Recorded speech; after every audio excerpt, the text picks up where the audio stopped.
Hospitals are a bore, no matter what universe, what century, I don't care. A proper hospital is a boring one. It's supposed to be that way to encourage you to get the hell out faster. A talking pony hospital was no different. I had requested some literature, essentially the pony classics. I had tried reading modern novels on Earth, but aside from science fiction and mystery and the occasional political thriller, I didn't have much interest in current literature. I mean, after reading Catcher in the Rye and its million copycats, I was sick of teenage and college-age delusionment. I wasn't a woman, so I didn't have much interest in romance or women's literature in general. I wasn't gay, so I didn't have any real interest there either. Wasn't a dieter or self-help neurotic, so my reading was chiefly to learn things, expand my mind, or for fun. As for pony literature, well, I gave this Equestrian Guide to Citizenship a try. Wasn't too bad, though the author seemed off his rocker. I also read The Fall of Princess Luna, which was apparently out of the circulation for a while. Tragic story, I couldn't imagine the horror Celestia felt when her sister fell to the dark side. History of the Penguin Wars was very interesting. It read kind of like a Tom Clancy novel, except with magic and evil penguins and villains. The Stoke House was apparently the classic pony horror novel, with slavery as a central terror than, say, death. Though having your mind torn from you, all control moved, is scary and sapient life form. The Adventures of Daring Do were also pretty good as far as contemporary stuff went, given the nature of their world. Fantasy was basically everyday literature. Disaster novels were popular, the survival of the everyman, or rather every pony, pun. Incredible situations, something to enjoy, though I only got that from the nurse. Really, the differences were fairly minor otherwise. It might be a recurring theme with brain-thinking, mammalian tool-using species. So, doing the egghead thing? Rainbow Dash asked. I looked up from my current book and stared at her as she hovered around. She shrugged. What? I brought my tortoise in for a checkup. I didn't have anything to do until he's done, she said. I would have asked why she didn't take her tortoise to a vet, but the peculiarities of veterinarians versus real doctors were a little bit of a mystery to me. I mean, okay, I had been taken to a vet the first time I'd gotten injured on this planet, but I think it had more to do with the distance than Twilight's opinion of me. Anyway, you struck me as the kind of an egghead anyway, Dash continued, rubbing her chin with her hoof. You know, all this talk of sciencey stuff like other planets, laws of physics, how I break them. That was pretty cool. How you translated what I do into egghead language. I found a lot of my very long-forgotten math classes were coming back to me in the absence of, well, let's be honest, computers. Working for a living on an alien world and a bit of tutoring from Twilight had brought it all back to me. Doing the math for a sonic rainboom was a way to relieve the boredom and prove to Twilight I wasn't a dumb ape about numbers. Well, entirely. But I guess lots of kinds of egghead stuff can be fun to different kinds of eggheads, Dash continued. She rubbed the top of her head now. So, you don't talk a lot about your world. I stared at her in disbelief. I once again pointed at my jaw. She shrugged. Well, yeah, okay, dumb question. Irritated, I turned my eyes back to my book. Anyway, I guess I was curious since you use the same variables and junk, like gravity. A G is a G, so I heard Twilight said there might be a way to boost my speed I was wondering if you could get her to work out the numbers and stuff, she said, and smiled. Say nothing if you will. I growled at her. Rainbow Dash grinned. Didn't catch that. Thanks a bunch. She flew off. I sighed and beat the book against my forehead. A long night's sleep improved my disposition considerably, and I asked for some books on mathematics and some pen, paper, and an abacus. At least according to the book I learned mathematics from, most mathematicians were terrible at arithmetic. The key was in understanding how numbers function and do what you want them to do, i.e. stuff they don't exactly teach you in school. As a result, I had been forced to laboriously relearn mathematics, break my mind of bad habits. It's tough enough to learn as an elementary school kid. It's even tougher when you're older, and liberal arts major. Still, I had a functional grasp, though certainly nothing fancy, in the basics of advanced mathematics. Study lessons and weekly quizzes with Twilight certainly aided my growth in the subject. And now I was applying these lessons to the problem of how to get Rainbow Dash going faster. At a high enough speed, she won't be able to propel herself, I thought. I scribbled some notes. Maybe, if there was a spell to increase the density of the air around her wings. The problem with that would be added friction, of course. Any common man knows that. But considering she could take over 1,000 Gs without trouble, I was sure we could figure out a way around that. The door opened, and I looked up to see Twilight Sparkle enter with a smile. Hello, Andrew, she said brightly. I wanted to check up on you, see how you were doing, and review some notes from a previous conversation we had. I managed a nod with my whole upper body, and pointed to my notes. Twilight snatched up a few with her telekinesis and read through them, nodded or shaking her head every so often. It might be possible to increase the density of the air around her wings as she goes faster. I'll have to run the calculations again, Twilight said thoughtfully. I shrugged and then looked at her questioningly as she cleared away my work. She smiled cheerfully. Well, it was in regards to your species' evolution. A few key parts of it, she said. You said you had been studying, anthropology at your school? On Earth, correct? I again managed my strange nod. Liberal arts, see? Right, Twilight said, rummaging around in her saddlebags for a few sketches I had made on that day. She held them up. And you included some parts about sexual selection. Nodding with my whole body was tiring, so I held up my hand like a sock puppet and had it nod. Twilight blinked a few times before she got it and smiled. Ah, good! Anyway, she said as she placed the sketches in my lap along with a notepad, blank paper, and pencil, I was wondering if you could establish a range of body styles? Roughly speaking, from least attractive to most attractive. As well as some notes on what the male of your species looks for in a mate, in general, and you specifically. I stared at her. Twilight shrugged. I'm doing some sexual selection studies on Ponyville stallions, and a little study into other species selections. She smiled. That's what I wanted to get from you before, but I think I came on too strong.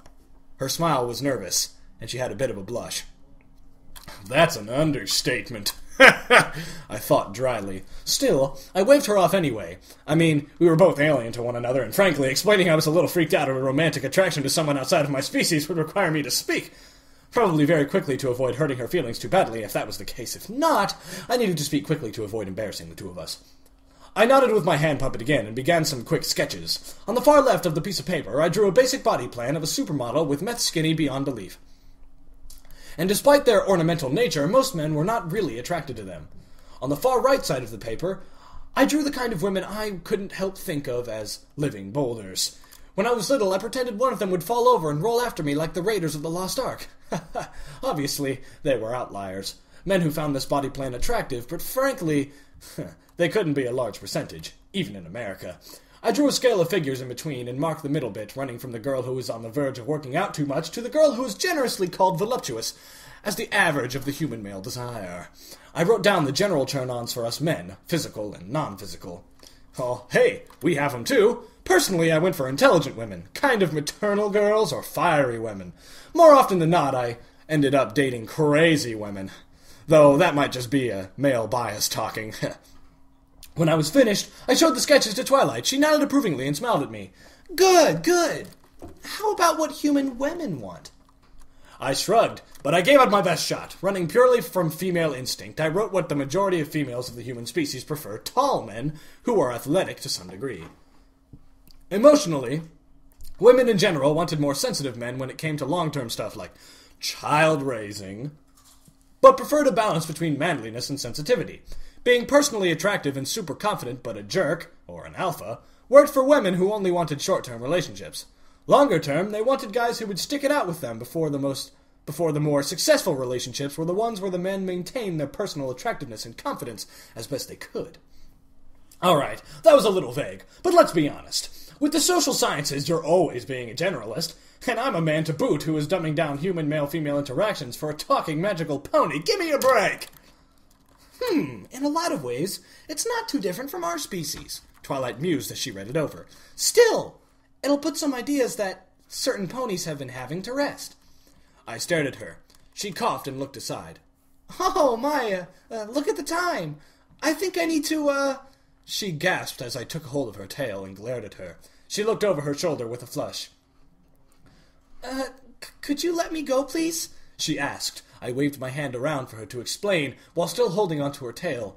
Twilight sighed and trotted back to the side of the bed. Okay. Well, there are a few ponies in the village who think you're... Well... Twilight shrugged.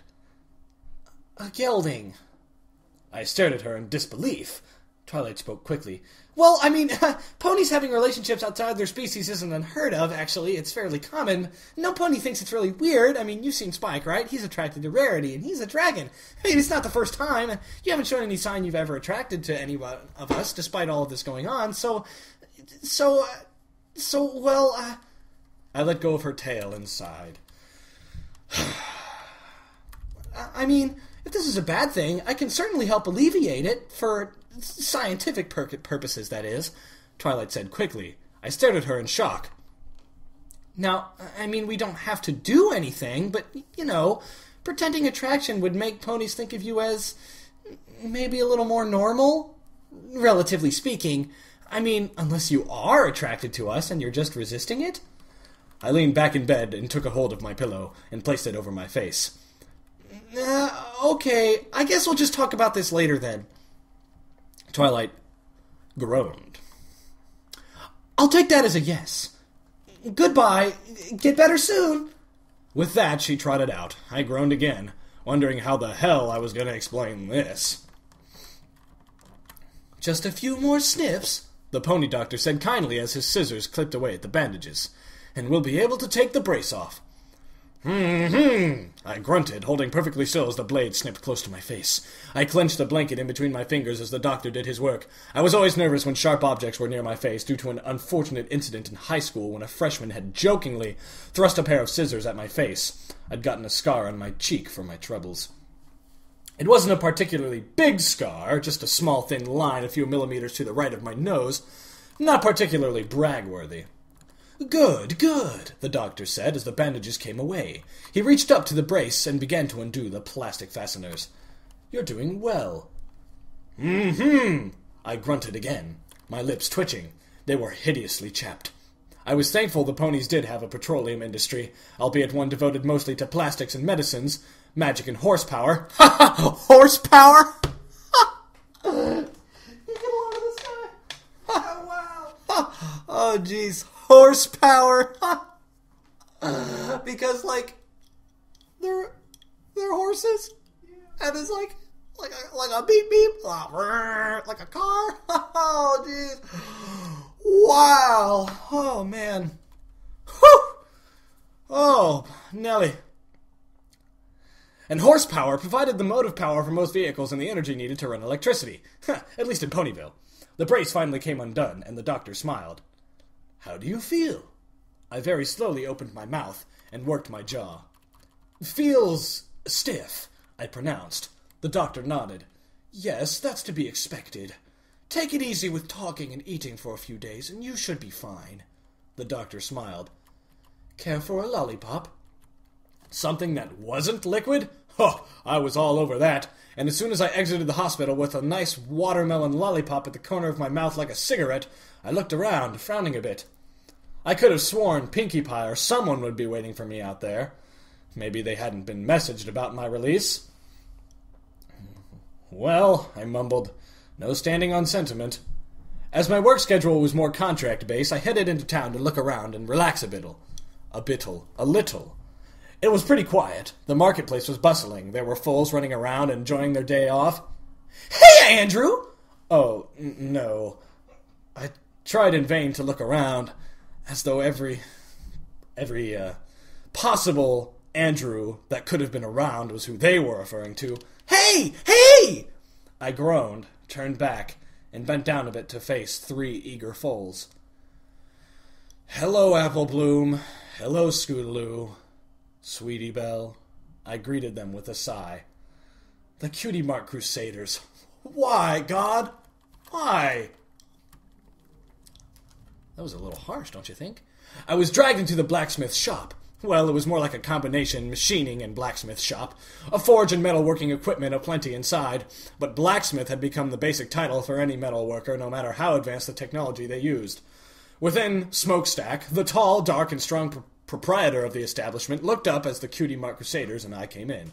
To the CMCs, he gave an indulgent smile. To me, he gave a snort. You took your time getting out, he said flatly. I blinked in confusion. I did? Well, you signed up for time in the shop with these 3, Smokestack said in his gravelly voice, and you didn't bother to show up. Wait, I did what? I asked, turning to glare at the 3 fillies. Apple Bloom coughed and looked to the side. Scootaloo grinned, and Sweetie Belle tried to hide behind the table. Well, you did sign that permission slip we gave you, Apple Bloom said. So my autograph was for you to work with power tools? I asked flatly. Scootaloo winced and smiles. Yeah, but it was to make you a gift. Yeah, a gift, Sweetie Belle said. And to try for a cutie mark, Apple Bloom said cheerfully. I sighed, looked over at Smokestack, and waved my hand. It's all right, I said. The big stallion snorted, but nodded slowly. I turned back to the Crusaders, shrugged, and forced a smile. All right, what's this gift you made for me? The fillies squealed and grabbed onto my sleeves with their teeth, dragging me into a workstation in the far corner of the shop. They sat me down on the stool and then trotted off to what I assumed was the project locker. A few moments later, they came back with a heavy tube-shaped object about 1.5 meters in length. Wrapped in heavy cloth, they set it on the workbench and grinned up at me. Open it, Scootaloo said. I shrugged, reached down and unwrapped the object. My eyes widened. Well, what do you think? Apple Bloom asked cheerfully as I held up what looked like a big rifle. It was about as simple a gun as you could get. A muzzle, a barrel, a round firing chamber, hammer, and a wooden stock. I found a release catch and the gun barrel moved from the chamber on a hinge. The whole thing resembled a crude M79 grenade launcher. You know, the one from Terminator 2. Well, it's certainly something, I said, and looked over at them. You guys built a gun? Well, you told us all about him, Scootaloo explained, and we borrowed Twilight's notes on it to make it. Ah, right. I had explained some of our technology to Twilight during our interviews, and when the CMC had asked about Earth, the subject had come up.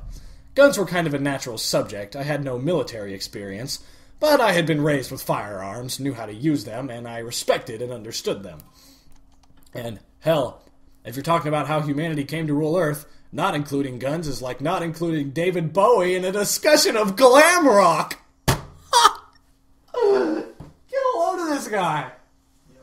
David Bowie not in glam rock? Yeah. Man, this guy, he's like a first name, the horsepower, then there's David Bowie in the discussion of glam rock. I mean, what is that even? Like, not having David Bowie in the discussion of glam rock? Come on, you just don't do that. Come on. I didn't think 3 school children would figure out how to make a gun from just that, though. It's real simple, Apple Bloom said cheerfully. We made a few shells, you just put it into the barrel, close it, aim, pull the trigger, and bang! So, you've tested it? I asked. The Cutie Mark Crusaders all looked at each other. I'll take that as a no, I said with a sigh. I looked over at Smokestack. So, you know anywhere we could test this thing? There's a fireworks testing area on the outskirts of town, Smokestack said. Probably your best bet. For everyone's safety, I said with a nod. The stallion smirked. Except for yours.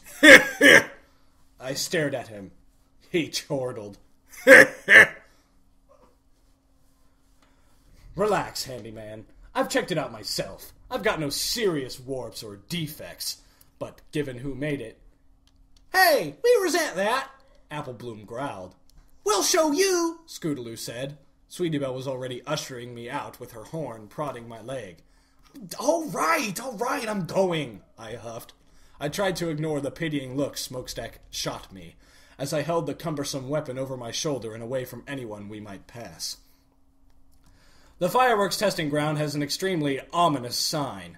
The sign had a picture of Pinkie Pie on it and said under no uncertain terms was a Miss Pinkamena Diane Pie to experiment without the supervision of the local demolitions expert. Distressingly, that seemed to be Pinkie herself. Otherwise, it was like many a firing ground back on our world's sandbag. Bunkers, craters, the works. Come on, Scootaloo said eagerly. We want to see how it works. Where exactly did you get the schematics to build this thing? I asked. Apple Bloom grinned cheerfully. Well, we looked over your notes and threw Powerburn's Guide to Explosives and Directed Explosives and put them all together. Yeah, we just had to do the math, Sweetie Belle said cheerfully. You did the math? I asked, the grip I had on the gun loosening. Sweetie Belle shook her head. No, Miss Cheerily did that for us. She helped you with the math for building a gun, I stated. Not so much asked. Scootaloo shrugged. It's not like we didn't tell her what we were building, the orange... Well, that's not Apple Bloom. It's not like we didn't tell her what we were building, the orange Pegasus said. She gave us the go-ahead. She did? I asked skeptically. Apple Bloom nodded, as did Sweetie Belle. It's our science project, and when you said you were involved in it, she said it was okay. Apple Bloom said brightly. But I'm not, I said flatly. Yeah, but you are now, right? Scootaloo asked. I resisted the urge to facepalm. Clever girls. All right, if I'm involved, though, we're doing this my way, I barked. You do what I want, when I want, how I want. If I tell you to jump, you ask how high. Is that clear? Yes, Andrew, they chorused. I nodded. Good. So, where are the shells for this thing? Scootaloo reached into her satchel and produced a small sack. I took it, opened it, and emptied the contents into my hand. Frankly, they were not encouraging. Ah, made that one, Apple Bloom said cheerfully. Oh no, she's not saying, ah, made that one. She's saying, I made that one, Apple Bloom said cheerfully, pointing to what looked like a scale replica of the Apple family barn in the form of an oversized shell. I made that one, Scootaloo said, pointing to the shell that resembled a certain Pegasus. Very, very vaguely. I just made that one, Sweetie said with a frown, pointing out a simple bullet-shaped round. I sighed and smiled at her. Trust me, this is probably the best one, I told her. She smiled brightly, as the other two frowned. But Pegasi fly, Scootaloo protested. Yes, but they make for lousy bullets. What about barns? They're even worse as bullets. Are these the only ones you made? Actually, these are the ones that didn't explode, Scootaloo said. Or melt, Sweetie Belle added. Or catch fire, Apple Bloom stated with an embarrassed smile. I sighed and took Sweetie Belle's round. Good to know, I said flatly. Natural selection in action. Got ear protection? They produced some earmuffs, all fluffy and cute and extremely girly. I took a red pair, placing them over my ears. My glasses would suffice for eye protection. I hoped. Twilight had placed a spell on them to make them very difficult to break. All right, you three, get behind those sandbags, I ordered, pointing to a bunker of sorts nearby. Get down low and don't come out until I say so. Got it? Got it! They chorused cheerfully. They galloped to the shelter while I carefully opened up the barrel of the weapon. I slid Sweetie's shell in, and I was gratified to find it fit perfectly. Not too tight, not too loose. I shut the chamber. Pleased it also shut correctly. I lay down on the ground, belly first, and grimaced as I dug the butt of the rifle stock into the dirt. My idea was simple. Fire the gun off, the shell sailing off into the ever-free forest, the recoil would be transferred into the ground. If it was too intense, it wouldn't break my shoulder. If the gun burst, I could keep my head down on my arm over it. My canvas jacket and my arm would take the damage rather than my skull. I mean, I trusted Smokestack. More than likely, nothing would actually happen. Gunpowder is very difficult to mix properly, after all. If it did fire off, more than likely the gun wouldn't explode. I could have taken a lot of more safety precautions, true, but there was a bit of thrill involved in my decision-making. The thrill of discovery and, well, blowing things up. Was it dumb? Very much. But it was also pretty cool, I guess. All right. Cover, everyone! I shouted, making sure I was aiming the thing correctly. I glanced over and saw that the Crusaders were hidden behind the wall, only their ears, hairbrow, and horn visible. I nodded and looked down, holding the rifle in line with my shoulder so I could cover my face with my arm. It was a firm hold, though it probably looked awkward. Ready? Steady? Steady? I called. Fire! Kaboom. Even with the ear protection, that thing was loud. The gun jerked in my grip, kicking up dirt, and landed on my shoulder. I very slowly looked up. The gun was intact. The barrel was smoking a bit, and there was the smell of gunpowder in the air. But most importantly, I wasn't dead.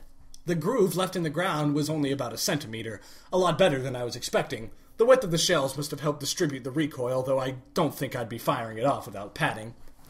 Did it work? Sweetie Belle asked softly, poking her head over the sandbag wall. I sat up and nodded, now on my feet. "It works," I said with a little smile. "Hooray!" they cried, and as expected, they all looked at their flanks. Disappointed, they looked up due to the fact that nothing had appeared. "This bites," Scootaloo said angrily. "We finally do something right, and this happens." "Well, it's not the same for everyone," I said. "Really? How'd you earn your cutie mark?" Apple Bloom asked. "Can we see it?" Sweetie Belle asked. I sighed. "Guys, for the last time, humans don't have cutie marks." "Well, we just figured you made that up so you wouldn't show it," Scootaloo said with a huff. "Or maybe it's something embarrassing," Apple Bloom suggested. "Or maybe you just never found your special talent," Sweetie Belle suggested. I mean, just saying." I sighed and rubbed my head with my hand. "Guys, this is actually pretty good work. I guess it's just not, your special talent. I mean, Twilight is good at singing, right?" "Right," they chorused. "But her cutie mark is magic," I explained. "It's okay to be good at stuff other than your special talent, really." Scootaloo said. "I guess you're right," she grinned. "Okay, fire off my shell next." No, mine," Apple Bloom said. I sighed. "Guys, if I do that, it'll probably destroy the gun." "Ooh, maybe we just need to make a gun that'll shoot them without blowing up," Apple Bloom suggested. "Yeah!" Scootaloo cried. "Cutie Mark Crusader Gunsmiths! The sequel! Yeah!" they cried, galloping off. I sighed and looked the gun over. Overall, it wasn't anything pretty, but could definitely come in handy, especially considering the monsters looking around here. If nothing else, it would make me look cool. I headed back to Smokestacks to place an order for some ammunition. Couldn't be too hard to replicate. After that, I'd see Fluttershy and maybe find some additional work to do today. I passed by a flyer that made me double take. "Iron Will's Assertiveness Seminar?" I read aloud and chuckled. Maybe that's where everyone is today. My gun slung over my shoulder, I headed for the blacksmith shop with a cheerful tune on my lips. I'd survived an incident with the Cutie Mark Crusaders involving firearms and explosives. I'd have to call that a win. Jesus Christ, I still have so long. I'm gonna get this. I'm gonna get this just yet. Just you wait. I'm gonna finish this. No pony was home when I got to Fluttershy's cottage. Well, save for her assorted animal friends. Angel seemed to be the chief of the one among them, and regarded me with no small amount of suspicion when I entered. "Hey, Angel. Ha! What's shakin'?" I asked. The rabbit pointed to the kitchen, and then to his mouth. "Ha! Hungry. All right. What you hankering for?" I asked. The rabbit bounced off to the bookshelf, rummaging through it. He opened up a cookbook indicating a particular salad sundae. It had a cherry on top. I frowned. Well, let's see what I got. I set down the gun and a satchel of shells Smokestack had whipped up for me. He'd found the design interesting and agreed to make them if we could work out a deal on the manufacturing rights. I had to consult with the CMC's legal guardians for that first, but a few custom rounds wouldn't hurt anything. Hey, I'm not about to get involved in the pony legal system over patents. It's bad enough in our own world. I didn't want to think about what it would be like here. Anyway, I found nearly all of the required ingredients save for the cherry. I shrugged, assembled them, and set them out for Angel. "All right, little fella. There you go." Angel scowled and hit the page of the cookbook several times. I scowled back. "What, man? It's a cherry. It ain't no big deal. It's more for decoration." I ducked. As the little rabbit threw the salad sundae right at my head, I looked back as it sailed through the window and looked back at the rabbit with a scowl. I shrugged my shoulders. "Fine. You don't have to eat it," I said flatly. I got up and walked outside, picking up the bowl and what I could save. I came back in, zipped it up in a plastic bag, shoved it into the fridge. "If you change your mind, it's right there," I said before going over to reach and relax, to the couch to relax. Angel hopped up onto my stomach and scowled down at me. I glared back up. "Look, I'm not going to get you a cherry. Deal," I said flatly. "What are you going to do? Make me?" Angel hefted up the cookbook and smacked me in the face with it. My eyes widened. "Man, what the hell you doing?" I rubbed my nose and scowled at him. "What's your deal?" I caught the book the second time and sighed. I took hold of his ears and sat up, glaring at him. He glared right back. "We're definitely having a talk when Fluttershy gets home." "Mm-hmm," I said flatly. He stuck his tongue out. I returned the gesture. He grabbed it and yanked hard. My eyes widened in shock. Fluttershy returned, in very good spirits judging from the smile she wore. I looked up from the book I was reading with a smile. "Ah, Fluttershy, welcome home," I said cheerfully. "How are you?" Great," she said. "Really great." She held up some pamphlets with a red sigil in the form of a Minotaur's head emblazoned on them. "I've been to this wonderful seminar with Iron Will, the Minotaur." "Ah," I said with a smile. "How was that?" It was good," Fluttershy said with a smile. New Fluttershy feels it was good." Okay." "How was your day?" she asked. "Sorry I couldn't meet you at the hospital, but I had a seminar and... Is that Angel?" I looked up above me. The little rabbit was struggling furiously in the bandage I'd wrapped him up in, like he was caught in the web of a giant spider. I smiled. "Yeah," I said. "Is he hurt?" she asked anxiously. "Nah," I said calmly, took a sip of my tea from my mug. "It's just a bit of relaxation therapy. Takes all the pressure off of his spine." "Oh, I see," Fluttershy said. She took the pamphlets and trotted upstairs. "I'm going to be busy for a while. So, good night." "Good night," I said with a grin at Angel's continuing struggles. I took another sip of tea. In a few hours, if the rabbit cooperated, I'd let him go. If not, he could get used to being a ceiling ornament. His choice. There you go. I finally read Hands Chapter 3. Aren't you all pleased? I read it. I've read Hands Chapter 3. The third chapter in the Hands series. The Trilogy of Hands. All 3 chapters. You thought I wasn't going to read it? I just did. I just read it. And you know what? I didn't like it. But I did it anyway. I did it for you. I did it for you, and you threw me out the back door like some kind of dog. I did everything for you. When you were pregnant, who brought you the tomatoes you craved for? It was me. It was me. I did it. I brought you the tomatoes you craved for. When the boy was born, who was the one who took him to his baseball games every Saturday? It was me. I drove him to the baseball games every Saturday. Now, after all I've done for you, after all I've done for this family, you're just going to kick me out. Fine. Have it your way. But I'll be back. I'll be back even more powerful than before. Stronger-willed. And you better be ready. You better be ready. Because I'm gonna